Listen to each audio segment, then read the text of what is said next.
Hi, welcome to this 5-minute Spheros webinar about New York State's mandatory greenhouse gas reporting program. If your facility operates in New York and emits more than 10,000 metric tons of CO2 equivalent per year, you may have a new reporting requirement starting in 2027. This program shares many similarities with EPA reporting, but there are important differences that affect applicability and reporting requirements. In the next few minutes, we'll walk through who this applies to and what to consider as you evaluate your obligations. We've also created a short guide which we'll share at the end to help you determine whether this applies to your facilities. My name is Ben Smith. I'm an environmental engineer, and my team at Spheros has helped a variety of organizations navigate state and federal greenhouse gas reporting. We have experience reporting under the California and EPA greenhouse gas reporting programs, navigating new state-level climate disclosure regulations, and helping organizations achieve their sustainability goals. This is a quick overview to help you assess whether New York's program applies to your facility. New York State's mandatory greenhouse gas reporting program became effective December 25, 2025. While this program is focused on data collection, it reflects a broader shift towards increased climate-related regulation and disclosure. New York's program shares some similarities with EPA reporting, but it's not a direct match. Your existing processes may not fully align with New York's requirements. First, let's talk about organizations that do not report.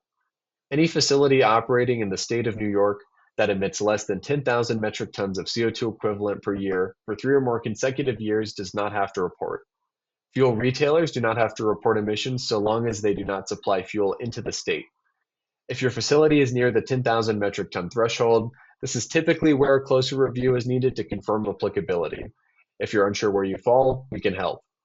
At the source level, facilities do not need to report emissions from portable combustion equipment when fuel is purchased from a retail location or from fire suppression equipment. Next, let's talk about organizations that do report. Most broadly, any facility that emits greater than or equal to 10,000 metric tons of CO2 equivalent per year has to report its emissions.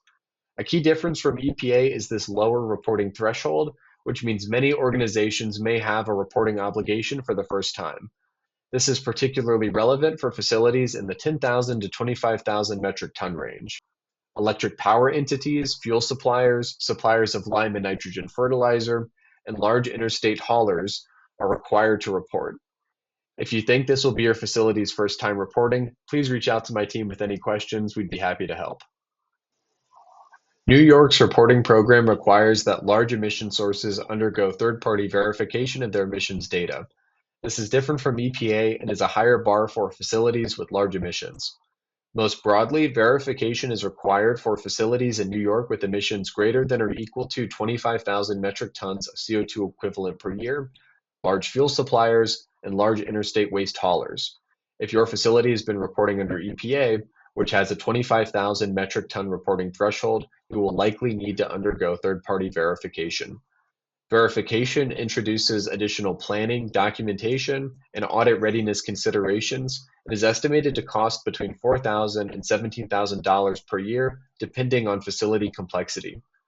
Facilities that do not require verification include electricity generation units regulated under the Regional Greenhouse Gas Initiative and suppliers of lime and nitrogen fertilizer into the state. The key takeaway from this reporting timeline is this. If you have a reporting obligation, you should already be collecting emissions data. The first year of emissions data that must be reported is 2026. Reporting will be due on June 1st, 2027, with verification statements due later in the year. The reporting schedule will be the same for 2027 emissions data, but from 2028 and onwards, verification data will be due earlier in the year. This concludes our webinar about New York State's mandatory greenhouse gas reporting program.